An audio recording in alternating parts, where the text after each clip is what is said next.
Hey everybody, it's Pete A. Turner from the Break It Down Show doing today's introduction. So today's show features a couple old Army friends of mine. My guest specifically is Carl Kieninger, who was a spy with me in Germany. But joining me is a fellow spy, another guy from the same era, Bryan Fuller. Bryan has his own episode where we discuss, among other things, the fact that he rowed a boat across the Atlantic Ocean. All three of us were in the Army at the same time, and I think you're going to love this chat. For anyone who's in the Boston area, get out to Brookline, get to Power Rowing. That's Bryan's studio, and it's ranked the #1 gym in Boston. He's a fantastic trainer. Everybody loves him. Seriously, do this. If you're in Boston, go get a workout with Bryan. So, Carl, Bryan, and I were in Darmstadt, Germany in 1995, and we always had a blast. We would go out partying and drinking, but also just doing Army stuff. And a lot of the Army stuff is dumb, and so there's hilarious stories. Doesn't mean that we didn't take our job seriously. There's just... The Army is funny like this, where you have these times where you're just like, the unit doesn't have anything to do, so you do dumb things. And then people try to justify the dumb things as being important. And when you look back, you're like, no, not important. Anyhow, so there's a lot of that kind of funny stuff. We talk a little bit about Bosnia. Now, Carl left us right as we were training up to go to Bosnia. He left to become an officer through the Green to Gold program. And so he never actually deployed there. He became an Army intelligence officer, same field, different pay, better job. But ultimately what he was a New York cop. And that's what he did. He worked on the streets, and that's mostly why he didn't ever deploy, because he was already deployed, working as a cop in a very big place with a lot of complex things. We'll talk a lot about that in the latter half of the show. Anyhow, for now, just enjoy a chat between friends and people that I know that you're going to love. Yeah, Carl's not a household name. Whatever. Not everybody has to be that on this show. Right now, you get a chance to look back into our past, hear us reminisce. I know you're going to love this because it's just like hanging out at a dive bar drinking beers. You're going to love Carl as much as I do after this episode, I promise. Thanks, everyone. Really quick, a shout-out to our friend Sergeant Major Quinn. Michael Quinn was in the Army with us, same time, same job, same everything. We'd all go out drinking all the time. Quinn's not there, so we're going to make fun of him. So, Quinn... all love to you. You know we're proud of you. Really, seriously, the leader that he became, I'm so proud of who he is, and a legit spy in his own right. He went to some serious courses and did a lot of very serious work. So hopefully I can convince Quinn to come on the show at some point. Either way, let's get this one in. Thank you all for listening. As always, I'm really proud to have you guys around and call you my friends. Thank you. Lions Rock Productions. This is Jay Moore. This is Greg Proops. This is Jordan Harbinger. This is Dexter from The Offspring. This is Nathan East. Sebastian Younger. This is Rick Morata. This is Stuart Copeland. This is Mick Gillette. This is Andy Summers. Hi, this is Skunk Baxter. This is Gabby Reese. This is Rob Bell. Hey, this is John Leon Guerrero. Hey, and this is Pete A. Turner. Hi, this is Carl Kieninger, just a retired cop, and I listen to the Break It Down show. And now, the Break It Down show with John Leon Guerrero and Pete A. Turner. Yeah, this is one of the most fun things I think I've ever done on the Break It Down show. Carl is awesome. I knew Carl 25 years ago. Also on the show, co-hosting with me is the wonderful Bryan Fuller from Power Rowing in Brookline, Mass. These guys are both in the same unit as me back in the 90s, and we all were spies. So this is the first ever spy versus spy episode. True. That's true. So Bryan's been on the show before. Bryan rowed across the Atlantic Ocean, and that's incredible. So you guys can check out his episode, Bryan Fuller. Fellas, thanks for coming on and hanging out with me on the show. One of the benefits of having a show where you have all kinds of world-famous people on is you can also sometimes slow down and have your friends on, and we've all at least been acquainted, if not known each other, for 25-plus years. What do you think about that? Seems like a long time. Yeah. Long time.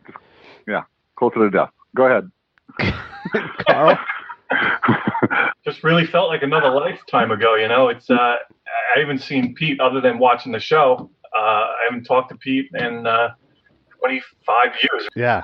Bryan I ran into in Boston when I went to a comic book convention there. Was that on accident? Man, it was a blast from the past, and just seeing you guys again, man, it's just, I don't know, it warms me up. I like it. I like it. Did you expect to see Bryan there, or was that by design, or did you guys just realize you were looking at each other? No. I contacted him, letting him know that I was going to be there for the comic book convention. I had a friend that was running a booth at the convention, so I figured if Bryan's there, man, I gotta see him. So when you think back to those days in our unit, you were there before me, and you in a cowardly way left the Army basically right as the shit started getting good. You know? To go work, if I'm not mistaken, to go work in the morgue, right? Yeah, I did. I did go back to college. I left to go back to college. Actually, I went to a Green to Gold program to do the ROTC thing. That's what it was. Oh, Yeah, I went back to college. how'd that go? Did you become a lieutenant? Yeah, ROTC.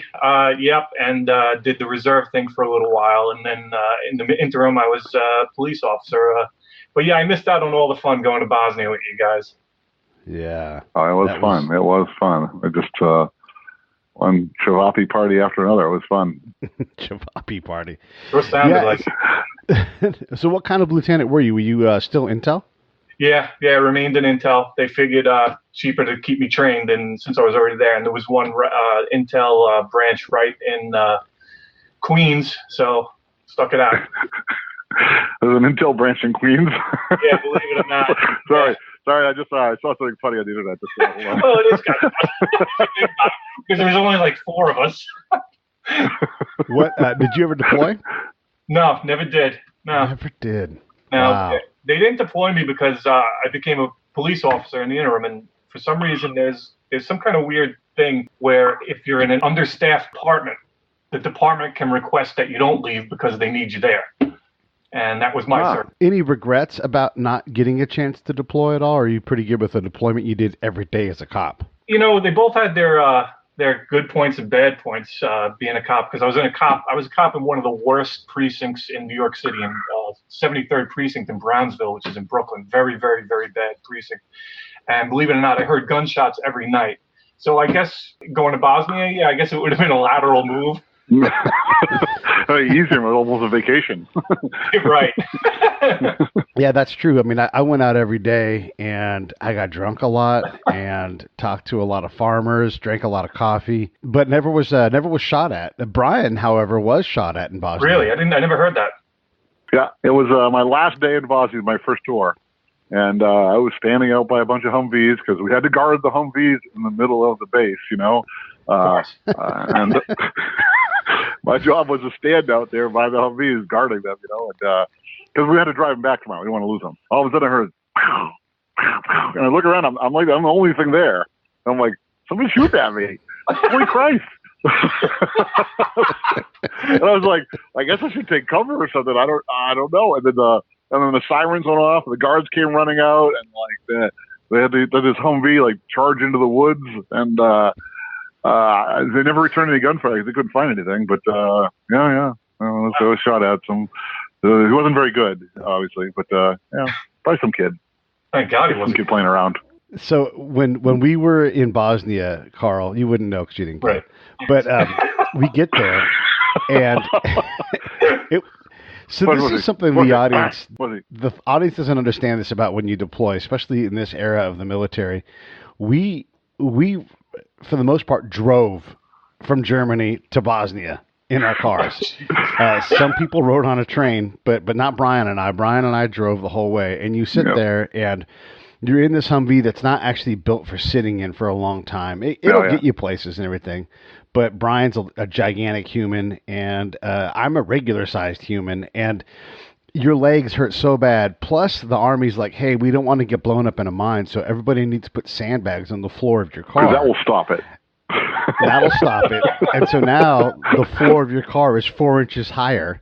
And so your legs are even more bent up and frozen because that sandbag just becomes a big block of ice. And so your feet are on and your butt is over blocks of ice. And it's horrible. And you're in a car that's just covered, because in our era there weren't up-armored Humvees for the most part. So you're out there in a canvas covered vehicle that's not designed to in any way keep you comfortable. And so we finally get to Bosnia, and our first sergeant's running around. He's all jacked up, and the first sergeant's he's like the senior NCO in a small unit. And he's yelling at Bryan. He's yelling at other people. And Bryan, I watched Bryan go to take his M16 off his back, and he can't quite get it unhooked because there's just so much shit on us that he's like, "Rrrr!" and he loses his mind, and he takes the strap, the shoulder strap, and the weapon's kind of around his back, and so he's got his hands like in a bench press position. Rrrr! He's shoving on his M16, and I thought, he's going to break that fucking thing in half, right? Because he was so pissed and so frustrated. It was so, Bryan, it was tremendously frustrating watching everybody try to figure out what Pete, the I gotta fuck to interject. do. You just totally reminded me of something. So we did get on this bus in Hungary, and it was like to take us to I don't know, it was a short bus ride. And at the time we had Captain Norwood, and he assigned me, because in all his wisdom, we needed an M60. So he assigned me the M60, and I think Phil was my tripod holder, and then we split the ammo between us, and then we got assigned an M16 on top of that, right? Because all the officers had to have 9 mils. He's saying M60 and M16, M16 and M60. Yep. Please continue. Yes. So the M60 is a great big thing. What's it weigh, about 20 pounds, something like that? That thing's heavy. Yeah. So I had all the ammo. I had all my gear. We had the pro mask, and then we had like all the equipment for the M60. And I'm trying to get on this bus. It's totally packed, and I can't get on in one carry. I just can't physically. I don't have enough limbs to pick up everything and get on the bus in one carry. And I bring the M16 in and my M60 in, and then all the ammo, and then all my personal gear, and everything you think of, right? I had to go 2 trips, and Norwood stops me halfway on the bus, right? He goes, "Special Floor, what the hell are you doing?" I go, "I'm getting my stuff. I should take 2 trips." He goes, "If you're taking 2 trips, you have too much damn stuff." He assigned me everything.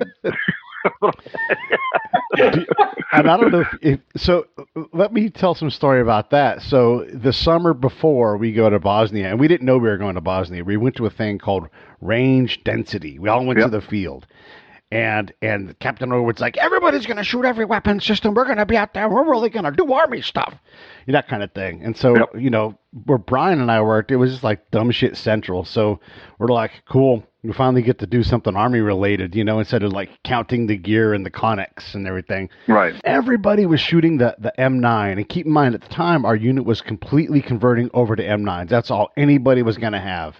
Did Bryan or I ever get within an inch of an M9 that we could shoot? No.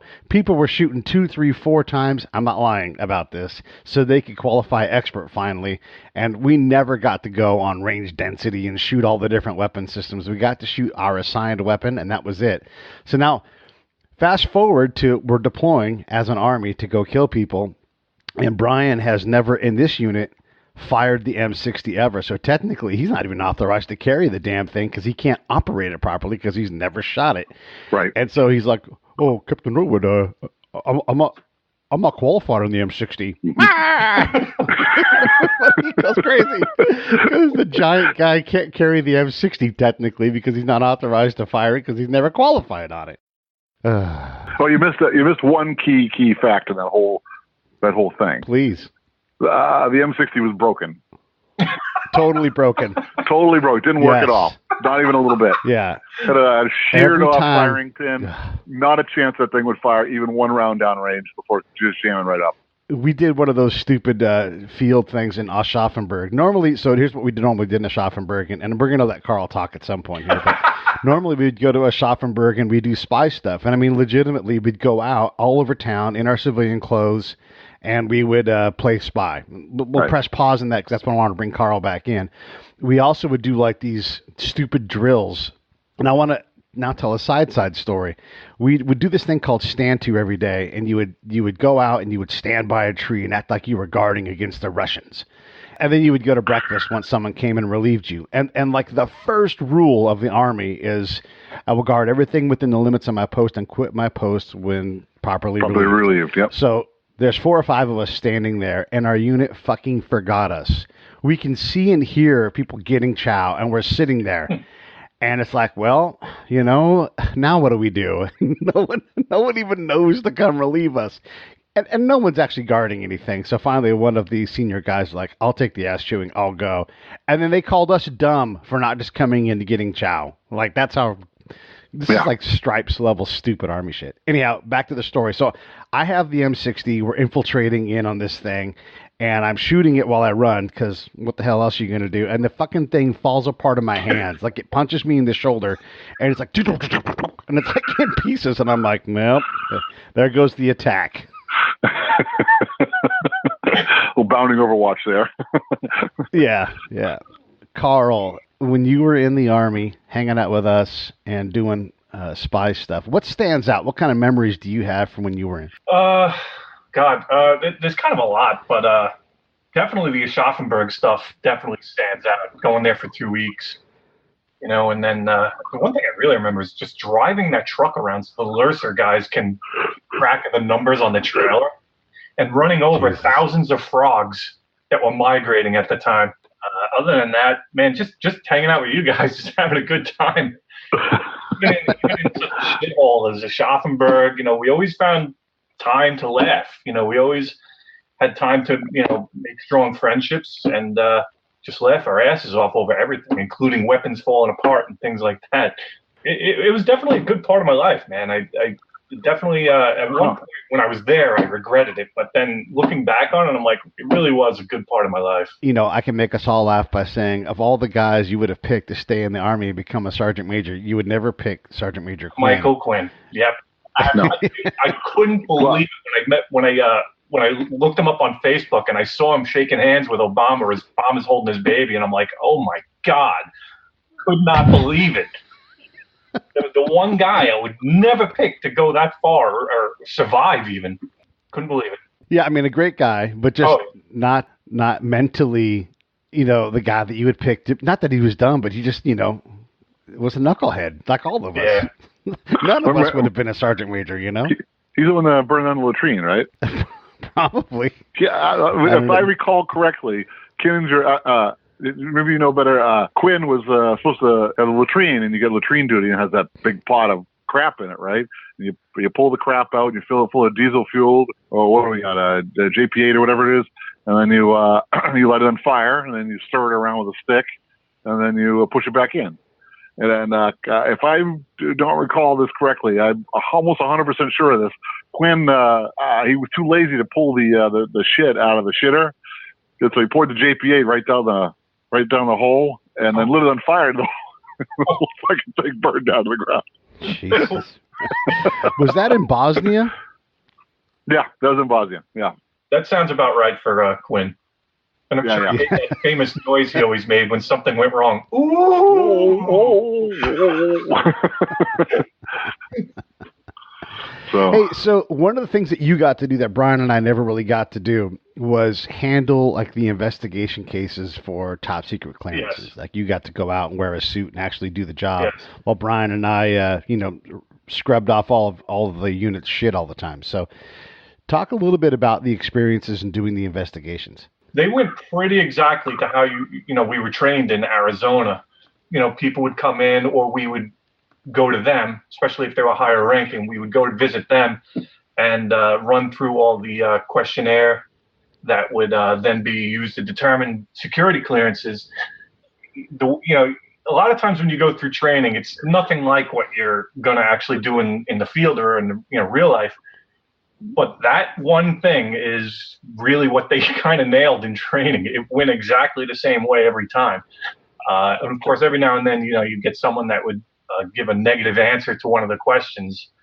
And then, of course, you had to just expand on that. At that point, most of the people knew that they were going to lose their clearance. And, but, that wasn't up for us to decide anyways. No, it was pretty exact how the training was. When people go out and do interviews for clearances, this is more for my friends who are listening right now. So what Carl was there to do is just validate, like, you've got a top secret clearance. What have you done since that was granted? Oh, I screwed up my finances. I beat my wife and I drink too much. And so we would just gather that information and send it off. And then someone above us would decide yes or no on the access to classified information. But we also we sort of had this big training wedge where we had to try to decide what we were going to train on so we can be proficient as counterintelligence agents. And again, the folks listening don't understand this, but there's a lot of different areas you can specialize. You can be like a bug detector. You can be a lie detector guy. You can be what's called a tactical or a strategic kind of collector. And we were sort of in this wedge in between tactical and strategic. And so we also had to be able to do surveillance. We had to be able to run sources. Did you feel like, Carl, you ever had a chance to develop real skills while we were in garrison for things besides the investigation side? That could be used in the real world, you mean? Like in other... like other counterintelligence agents' skills. Like, did you feel like you ever had a chance to develop anything besides the investigations? Before you guys got there, it was pretty strictly just in the investigations. And then they started going more into the counterterrorism aspect, where we were briefing other people, other units on what to look out for as far as any kind of suspicious activity. We would run tests like we would plant a fake bomb somewhere on the compound, and it would have a note on it that if found, that they would have to contact us to continue our survey of the security of the base. I think that was pretty much before you guys got there, where we were trying to just make the bases more secure and get the information out to other people, specifically also to the civilian workers on post, just to inform them on things to look out for, just in case a terrorist activity was being planned and where they would report to. Basically, this is 25 years ago. It's basically the things that they're telling civilian people to do now is if you see something, say something. Yeah. We really kind of started that 25 years ago at the bases. So that was pretty interesting at that point, too. And we would actually walk the perimeter of the bases also to see any breaches in the fences or, find other soldiers that aren't really, doing anything. And, especially the MP guys. I remember running up on a couple and they were sleeping. They were tucked away sleeping and things like that. So we did a lot of the security stuff for counterterrorism also. Who was the dumbest person you ever served under? Oh, my God. What was his name? Oh, in Friedberg, Duval. Oh, my God. Sergeant Duval. Oh, that's a pretty good one. That's a pretty... Yeah. Isn't he the one that said, I have a 10 for a body and a 5 for a phase or something like that? Was that him or something like that? Yeah, that was definitely him.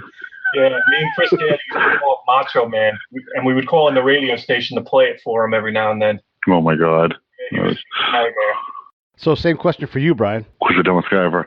I had a lot of dumb guys. I mean, Norwood's got to be right there at the top of the list. But I kind of want to give it to Dumb Scum. Hats off to being an NCO and being so bad at your job that your commander puts a specialist in charge of you. You had to report to you every day. You had to report to guys. Duncan was so bad in Bosnia that Chief Warrant Officer Narmi and Garland put me in charge of Dunscombe. That's how bad he was. Wow, that's pretty amazing. And he had to report to me every day. Yeah, specialist. See, here's kind of the funny thing is that Sergeant Uter was one of my bosses. Oh boy, is he dumb! I got a quote from him. Hold on, but go ahead. No, please, let's hear your quote. Okay, so we were doing something in the motor pool, and it was like we were stacking metal on metal or something like that, and Uter stopped us. And I think it was me and Phil. He was like, you know how cold it is out? I'm like, yeah, I'm fucking freezing my nuts off. I know how cold it is. And he goes, what happens when cold metal hits cold metal? I'm like, I don't know. He goes, it breaks. And I'm like, what about a chain?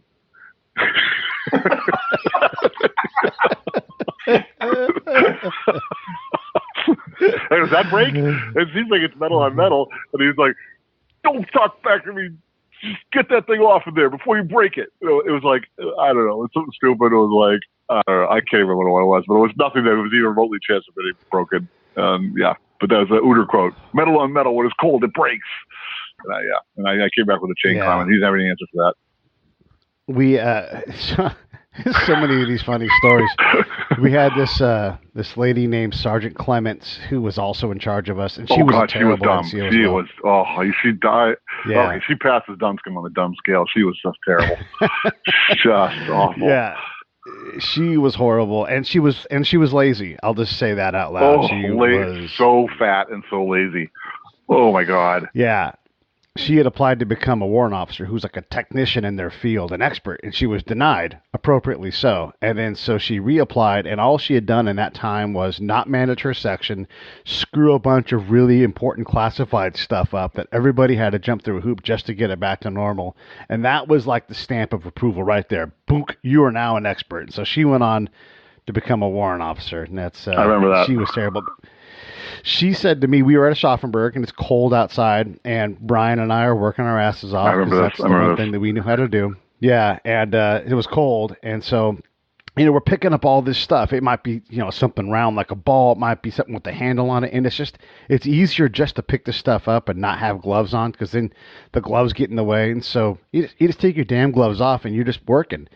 And she's like, super condescending, Specialist Turner, do you know why your hands are red? Because it's cold outside. And it's like, fuck you, lady. I'm out here working. Well, I nailed that one. Yeah, it is cold outside, and my hands are red, and I'm also sweating because I'm out here actually moving all this gear while you stand there and look like you're doing, like leading. Yeah. She was so I had fat. Sergeant Duvall so fat, yeah. I had Sergeant Duvall as an NCO too, Carl, when I finally got out to your guys' field office. So I managed to get all the shitty ones. Did you take over my spot when I left, or when? Not really, because it was like I got there and then we just started training, and so I ended up right back in Darmstadt every single day, anyhow. So Carl was in a sweet spot where he was not in with the main base, and they were out at what's called a field office. And I finally, after months and months, maybe like a year of being at that unit, they finally moved me out to a field office. But I had to fight like hell to get out there. I remember. And, yeah, because they're like, oh yeah, people rotate back all the time, and I'm like, I've not seen anybody rotate back except for NCOs. No one's rotated ever. No, yeah, never happened. Yeah.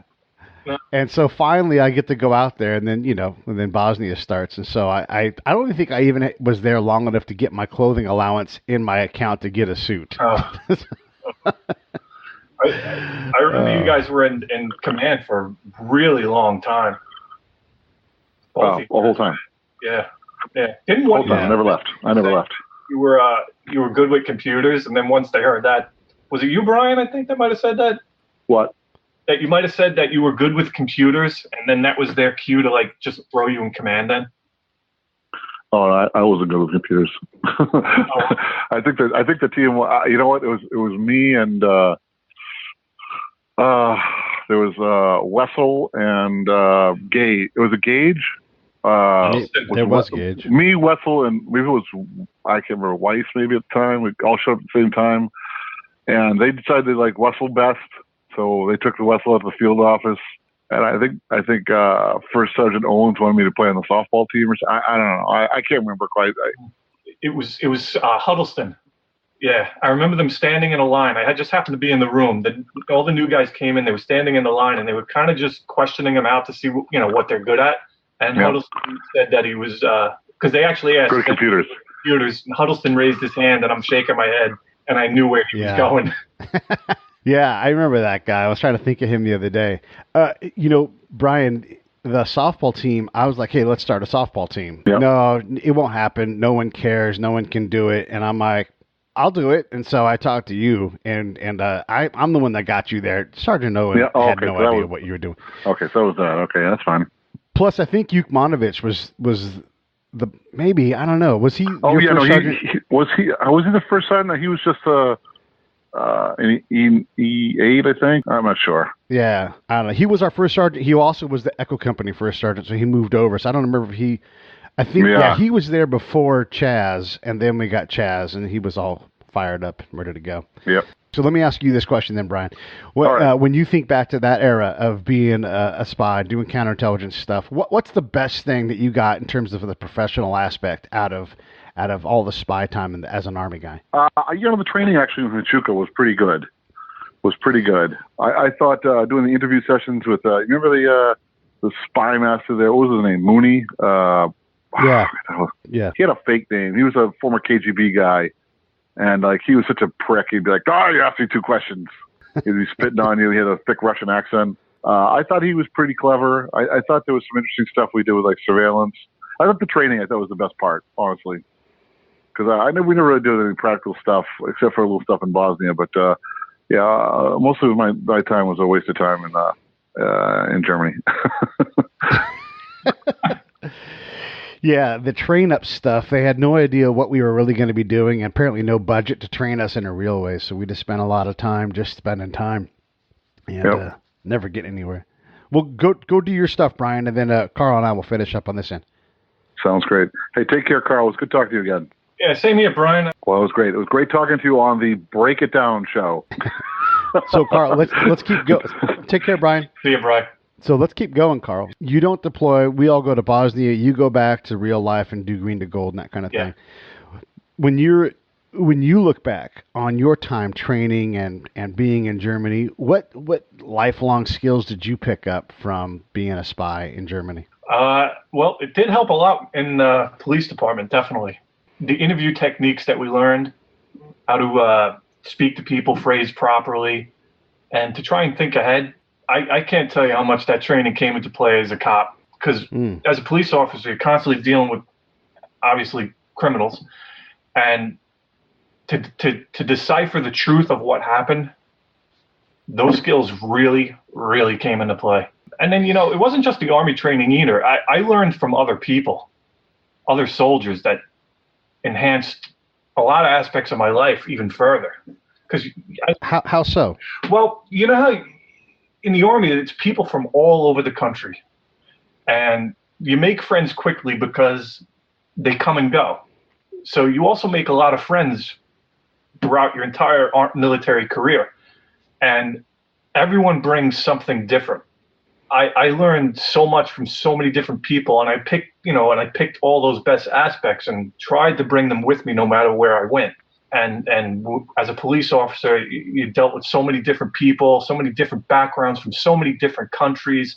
All that diversity in the military and all those skills learned from everyone, it just amalgamated into just... This episode of the Break It Down Show is brought to you by Lions Rock Productions. That's us. We publish, evaluate, and develop podcasts just like this one, consult others to build their own, and create associated content and content marketing strategies. So if you're launching or expanding your social media presence, your business, or your personal brand, or if you just want to take your media presence to the next level, reach out to us on Twitter at Pete A. Turner or at JohnLG69 at the Break It Down Show. There's 1,000 ways to get a hold of us.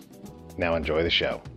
It just amalgamated into just a really good package for being a cop. Give us some examples of some of the people that you said, oh, that's an interesting skill, whether or not you could use it. What were some of those things you collected? I got to say, one of the best I actually learned from you, and believe it or not, in the police department, I was kind of well known as the guy to defuse any situation. I was able to de-escalate hostilities, de-escalate anger, and I got that from you. Seriously? I'm dead serious. What I picked up from you was your ability to incorporate humor into a conversation. Huh. It was invaluable because I was able to de-escalate hostilities on both sides. Say I was mediating a dispute between people that absolutely despise each other, wanted to kill each other. I learned that anytime you could work in any kind of sense of humor and in a good way, it brought that level of hostility from here down to here. Once I got them laughing or chuckling, that was it. They were mine. I owned them.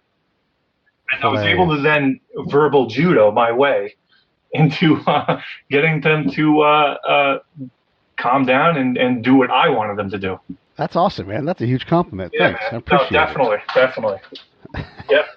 Okay, so, and I know we had a lot of fun cracking wise about, the funny, dumb stories in the military, but we actually did do things. We actually did practice surveillance, and we really practiced, source meetings in Aschaffenburg and other places. Yeah.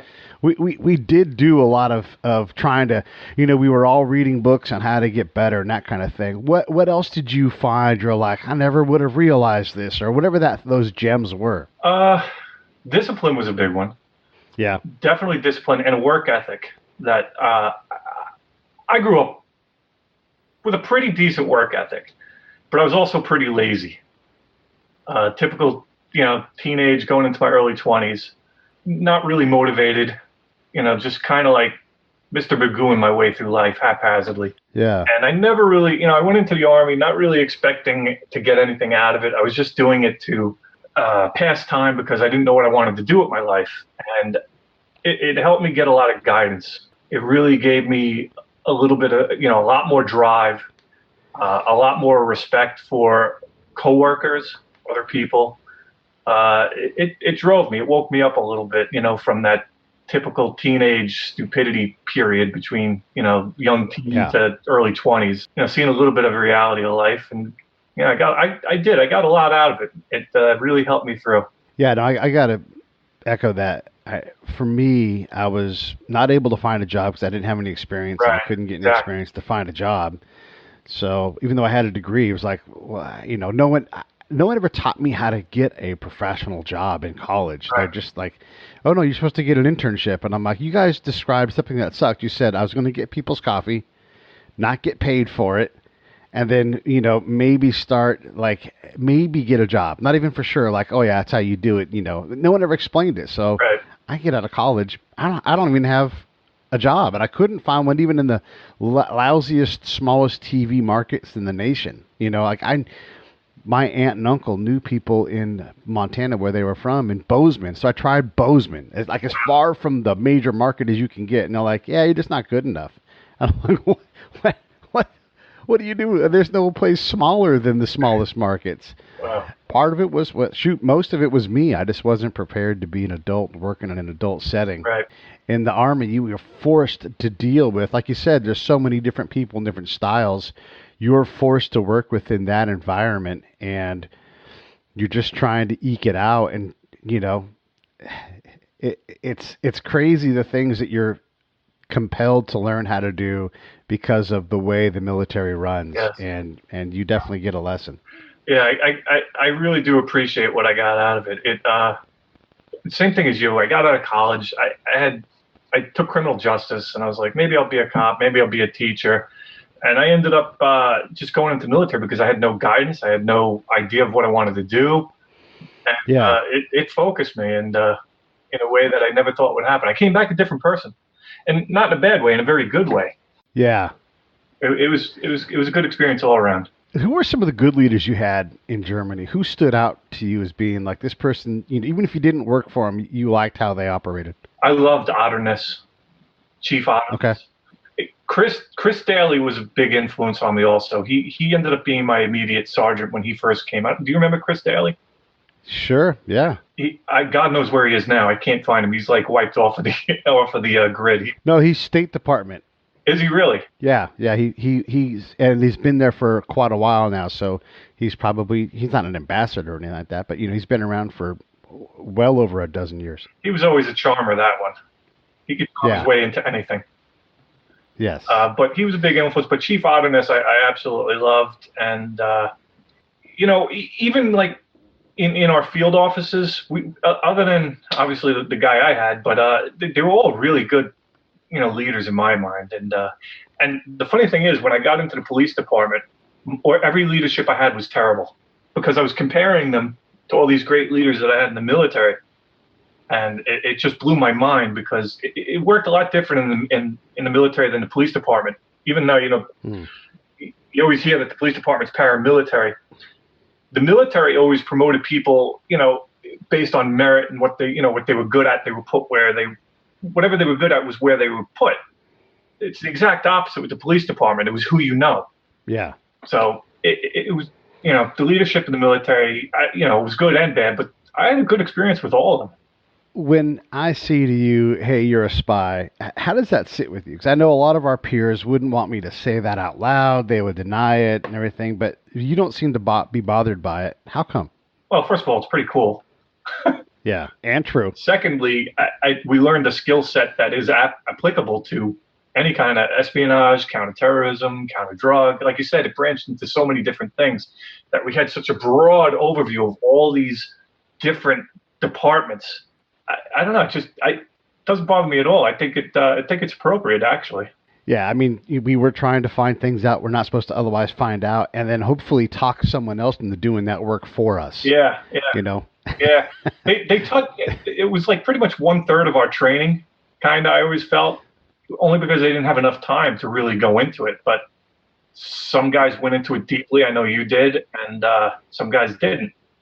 But no, it's definitely an applicable term. Yeah, when I think back to what it took to get me to the point where I was reliably better than anybody else I encountered, and I don't mean that to be arrogant. It's just a fact. Was that, you know, in Bosnia, I had a shitty boss. He was a jerk. And I would tell people who knew me, and they knew us on the camp, like, if you see him talking to me and it looks like he's yelling at me and he's being a dick, that's just how he talks. Yeah. You know. But the good news is that he's like, you two knuckleheads are going to be the guys that work the hardest. You're going to talk to the most people. You're going to learn how to do this job. And God bless, like, that's exactly what I needed, was to take a serious job and work hard at it. And he pushed us to always be better. And so in that regard, he was a fantastic developer of talent. He just was a terrible personality, you know, just a jerk. And then you'll appreciate this. His name was Bart Dochko, and overall a good guy. So I go and I talk to, we must talk to 1,500 people in our 10 months there on the ground. And every day we were out trying to find things out, and we did it. We found things out. We were able to wire that area as tight as you can wire it in 10 months. Yeah. Especially coming in with like really no actual knowledge of what we were supposed to do or how to do it, because you weren't able to be trained properly. You had some of the training, but not all of it. By going out every day and talking to people and slowly getting better at asking questions, that kind of thing, you at some point hit a critical mass where you ask a higher quality question. Like you said, when you're on the street being a cop, you're able to hear and see things that aren't apparent to anybody else. And I got great at that. Like, you could watch me work all day long, and I say this all the time. You would never think I was working, but the whole time I'm in as much control of that conversation as I need to be to get it to where it needs to be, but you would never know I was in control of the conversation. That's where you want to be. You're unassuming, which allows people to lower their defenses, and you're in. Yeah. So the next job that I had, and yes, the Army tries to put people in the right spot, but, you know, plenty of times they don't. So I meet a girl. Mistakes are made. Yeah. But this was a good mistake, though. So I met another Army girl on my camp, and we fell in love and decided to get married. And she came down on what are called curtailment orders for the friends that they're listening. And so that means that, like, her mission is cut short. So she's going to leave Bosnia. She's going to leave the unit she's in. And she's going to go back to Fort Huachuca, which is where they train spies. And she was a signal person. She's dealt with computers. So just someone somewhere pulled a lever and said, we need one person to go to Huachuca at, you know, this rank. And so she got picked. I had come down in orders because I'd finished my time in Germany. You did 2 years if you were a single guy like me. And so they were like, you know, hey, you're going to go to Fort Riley, Kansas. And I'm like, but those guys are coming right back to Bosnia. I'm already here. So I call my branch detailer. This is the guy that gives all the intel jobs out. And I'm like, hey, I'm already here. I'm out every day. I'll come back if I have to, but I'd like to do something different. Plus, the slot you have me for is E4, and I'm going to be an E5 as soon as I come back and go to school, which was going to happen immediately. So he's like, yeah, I'll change you over to, how about Fort Gordon? And I'm like, well, I'm meeting this girl. We're going to get married. And he's like, what is she? He's like, she's Signal. I'm like, okay, cool. Yeah, well, Fort Gordon will work because that's the home of Signal. And then we found out that her orders superseded mine because they were curtailment. So I was going to have to follow her to Huachuca. So on accident, I ended up at Fort Huachuca. Oh, wow. And then Sergeant Nancy Richards, if you remember her, was there. And she's like, you had the worst bosses at the 165th in our unit. You know, because I just did. I just had, like, they would bounce me around section to section so they could all get an excellent leader block because I led myself. You know, I would just outworked everybody. Got it. She's like, so I'm going to get you in over at the source operations course. So I was teaching source operations for my friends listening. Source operations is when you go out into town, they try to find people that will do spying for you. And I was good at that. And so they had just changed the program, and my partner and I had run the first 2 legitimate, fully recruited source operation things, which is not saying anything crazy, but it's pretty substantial in the Army. And then I go back to the course where they're going to teach how to do this. And so I was literally the most qualified person probably in the Army at that moment in time. Very small moment. And the unit had no idea, Carl. They had no idea. Wow. And who comes walking through was Sergeant Dotchko had come through that course. And so did, I can't remember his name. He was the warrant, Whitlow. Oh, yeah. Chief Whitlow. Yeah. And he comes in and I'm like, you don't know the first damn thing about this stuff, Chief. So, and for the audience, these guys were, both of these guys were my bosses in Bosnia, basically. Like Whitlow is at the office that Carl and I worked at. And so it's funny to be able to sit there in this position of academic authority over these guys who literally, and we were all just messing around, but I'm an academic authority now in this thing by accident. And these guys are going through the course, and they were my mentors. And now I was the mentor. Yeah. How hilarious is that? That's great, man. That's great. That sounds like a good tour. I always liked Huachuca. I thought it was a nice place, at least as far as doing a tour there. I mean, we trained there, but I loved the area and I loved the base itself. I thought it was, really nice. So that's a really good opportunity for you to even be in that position. Nancy did it. You know what else Nancy told me too is it was, because for the audience, when you get promoted in that era of the military, you had to accumulate points, and it was things like shooting straight, being fit, educating yourself, like self-development, having a degree, all these things piled up. And I had basically maxed out all of it except for maybe like the awards, and I was working on that because you get a certain number of awards, you get a certain but I was going to be like, didn't matter what the promotion level was set at, because they would set it at 798 points.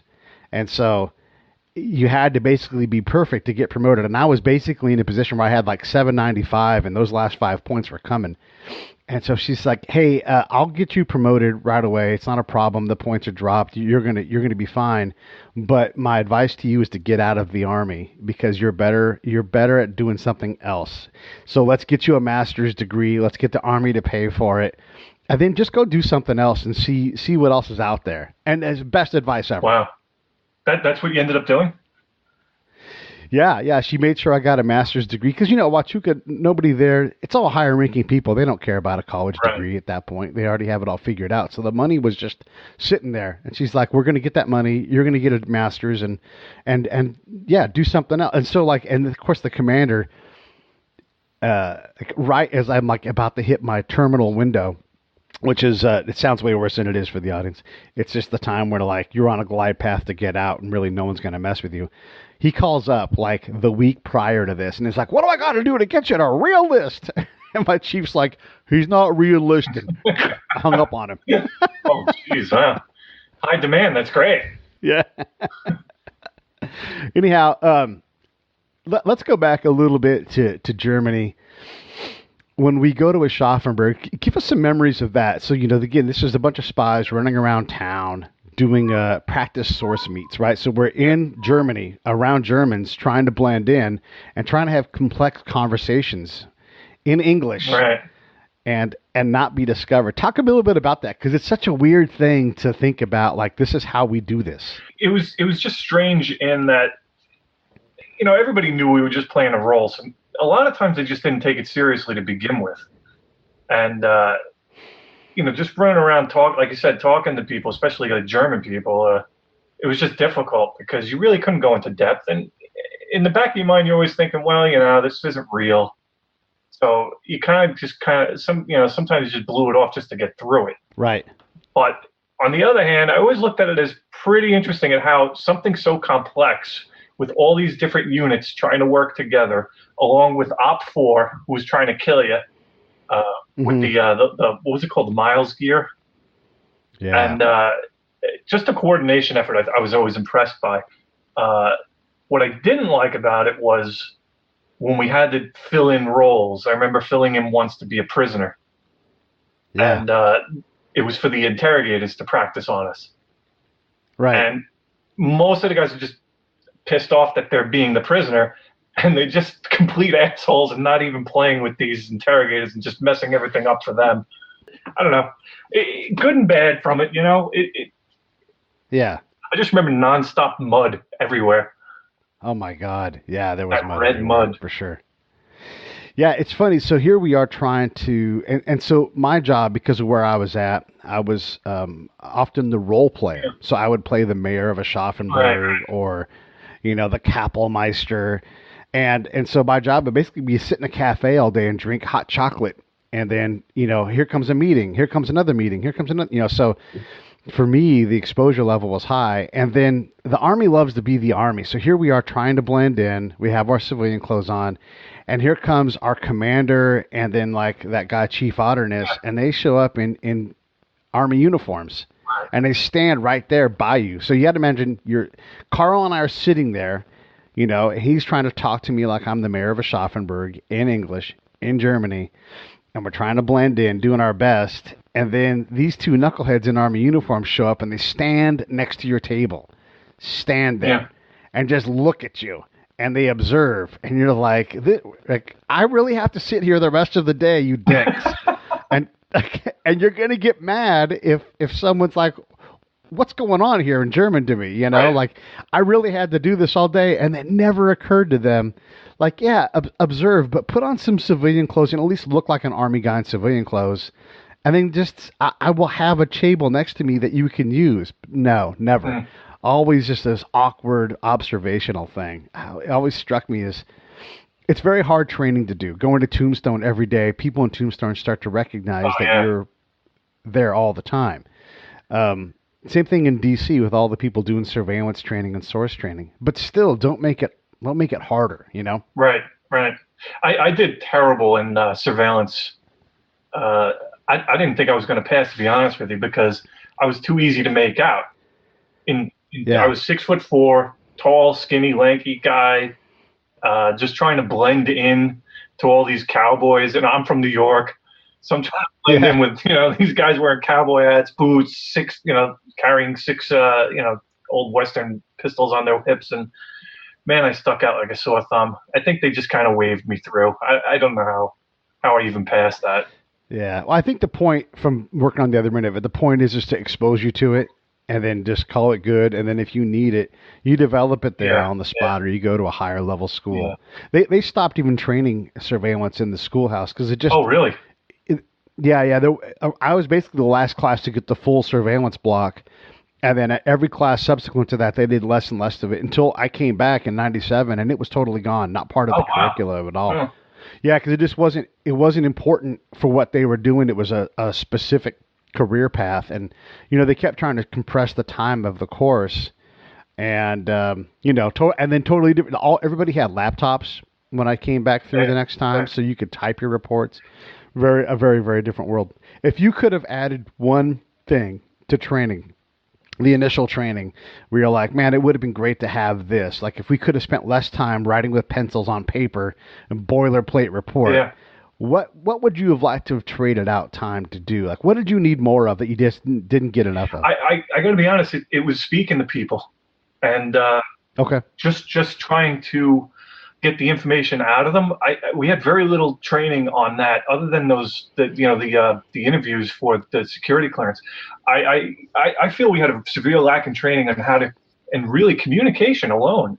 Just drawing information out of people, whether it be subtle or blunt or whatever, how to read a person and how to know how to approach them. We definitely had very little to no training on that, and that's something that we picked up in the field from other agents, from other soldiers. This guy, how to pick out certain personality traits in a person, play to them, get close to them. Some people think, well, I do that every day. Not when there's something with high stakes on the line. You don't.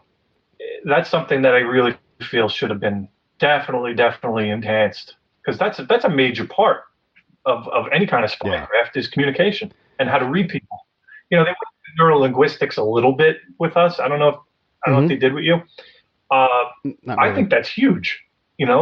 Just determining if someone's being a little shifty on what they're saying, or if they're telling a lie, and what they may be nervous about, what you could use to play to your advantage.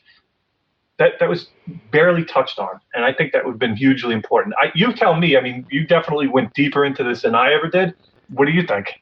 Yeah, so we have a guy on the show. He's been on a couple times. He's a FBI counterintel guy, retired now, but he and I independently discovered the same thing, and he wrote about it, so he gets all the credit. Yeah. But what we both figured out was that if you can establish trust and rapport, but that's not good enough. Like, you have to codify it. Like, what is good rapport? Sure. You know, how do you know when you have it? And you know, as a cop, like, okay, I've got good rapport with this guy now. But no one's ever trained you specifically like, this is when you know you have it. These are the things. And then trust is a higher level of that rapport. So how do you build trust? Don't just say it. Like, no shit, how do you do it? And that whole aspect, you know, like we never talked about ego. You know, it was all ego driven. Yeah. Oh, absolutely. Yeah. And so it's like, say, you have to surrender your ego. Like, if you think you're the smartest person in the room and you're with a bunch of people you don't know and they're from there and you're not, like, if I was to go to New York and go try to have meetings, I can't be the smartest guy in that room. I have to be willing to learn and make mistakes. Sure. And I have to give up my ego. I have to understand what that other person's goals are, so that, you know, not that I answer their questions or give them something, but what's important to them. Right. And then I can understand, like, where I have space to work, and then I can ask for things because I've started by understanding who they were. Seek to understand, suppress ego. Those things would have been invaluable to me because it would have completely changed how I approached all of the questions I ever asked until I got to that master level where I'm like, I'm irrelevant in this equation. I won't be relevant until I build my relevance. How fast can I do that? Can I do that in 30 seconds? No. Can I do it in 2 weeks? Maybe. You know, and figuring out, like, field expedient questioning. Well, great. If I've got 15 minutes to talk to this person once, and that's the only time I ever talk to them, then I've got to spend 15 hours on what that question set is going to be for those 15 minutes. Right. Yeah. No, definitely. And like, you know, through the training, they didn't even come close to anything like that. Half the time you're interviewing an instructor that's just giving you a hard time for the sake of being, you know, a ball breaker. Yeah. One guy in particular, I forget his name, blonde hair. He was just a notorious ball breaker. No matter who was interviewing him, you weren't getting any answers out of him. Right. And that's poor training. You know, even if I was schmoozing him, you know, connecting with him on a personal level in some way, whether it be, you know, through a common interest or whatever it may be, you couldn't break him. So that kind of training, to me, is kind of, you know, is really negative because that's, you know, of course you're going to come into this in real life. You know, you're going to have people that just are going to be a hard ass. But they didn't teach you how to make that connection. Yeah. You know, we know how to do it on a personal level to make friends and things like that. But how do you do it with someone that you know is already disliking you or hating you? You know? Right. No, 100% what you said. It's definitely probably one of the most important aspects of any kind of spycraft or even in police. And I'll be honest, a real quick story. When I was a cop, I'm pretty convinced that a Happy Meal saved my life. Really? Yeah. And it's because I connected with this prisoner on a pretty personal level. And again, it goes back to you where humor helped break that ice. Nice. Real quick story. I arrested this guy. He was a drug dealer. I don't remember his real name, but his street name was Bloody Skills. All right. And so I arrested him. And in Brooklyn, it's really, in this particular precinct, it's 73rd precinct, it's really, really a dangerous neighborhood. So I arrested him and I put him in the pen with about 20 other guys. And it's a bad area, and a lot of the cops get really jaded from being exposed to so much bad stuff every day. So they tend to lose a little bit of their humanity and treat people very badly. So when you'd walk into the cell, a lot of guys would be saying, "Officer, can I go to the bathroom? Officer, can I get something to eat? Officer, can I make a phone call?" A lot of the cops are basically like, you know, "Go screw yourself." No, and they'll walk out. So my whole deal was I would go in there. My prisoner would say, "Officer, can I make a phone call?" "No problem." Phone call. "Can I go to the bathroom?" "No problem."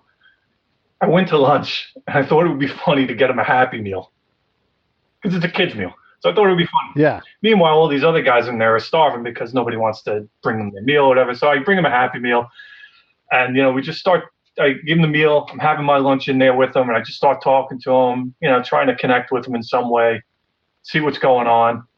We make that connection. All these other, all the other prisoners are looking at him like they want to kill him. But needless to say, we go through the process. He goes through the system. 3 days later, I have to walk to my post, and on the corner there is a lot of bad guys, probably about 15, 16 of them.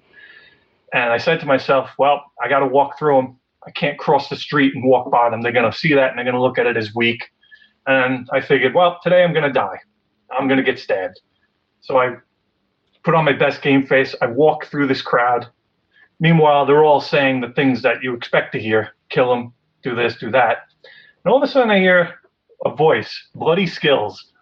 Hey, guys, he's all right.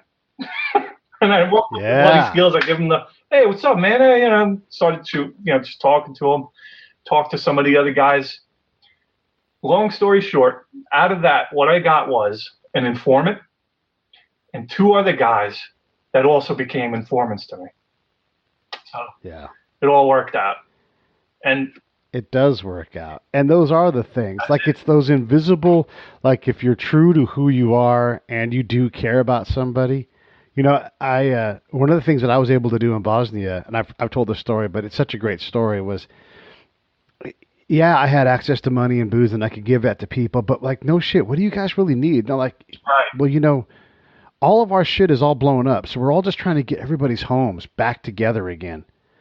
And, these are Bosnians. These are real people, and they're fair-skinned, and they're out in the sun every day. But they don't have ready access to sunscreen. And I'm like, are you kidding me? You just need some sunscreen? And I saw, that's the Army. There's fucking sunscreen for days. Right. So I brought a big old box full of sunscreen, and the guy's like, you don't know what this means to us. This is meaningless thing to me. No one's ever going to miss those 100 tubes. And matter of fact, I probably did the guy who orders the sunscreen a favor, and getting some out of the Connex for him. It literally was nothing, but it was the right gesture, and it was something that they were desperate for, because they had to build these homes, and they were out in the sun every day getting pounded by it. And now they had something that brought up their level of humanity a little bit. Exactly. And boy, I couldn't stop the information from flowing in after that. Similar stories, different situations, but it goes back to one of the main things, like you asked before, the main thing that I think that we were lacking in was just that simple acknowledgement of a person's needs and meeting them. Yeah, there was no question I could have asked that would have provided more information. Right. I didn't have to ask the questions anymore. Yeah. The information just came to me automatically. Yeah. That was me on the street. I'd have one of the guys come up to me because they knew I was a decent guy, and I would treat them with respect that they didn't often see from police officers, and they would inform me of things that were going to happen, or things that I needed to look into. And some of the things that they asked me to look into were to help out their family that may be targeted in some way. Sure. But just uncovering just a simple need as sunscreen, man, that says it all. Yeah, it does. All right, man. Well, listen, I had you for an hour. I know you're retired. Don't have shit to do. No, man, I don't. But Pete, it was really good seeing you. I love the Break It Down show. Thank you. And it was great talking to you and great seeing you. And when I do eventually get out to San Diego, my friend is developing a comic book that he wants to put out there, because a lot of TV movie guys now are looking at all the nerd stuff. Yeah. So I'm kind of like helping him manage it. I will be out there in 2 years, San Diego, and I hope to come by and see you. Yeah, anytime you're anywhere near Southern California, you just got to get into my AO, and I will come to you. It's not a problem. Carl, man, it is awesome. Thank you so much. Carl Kieninger, everybody. Thank you. Take care, Pete.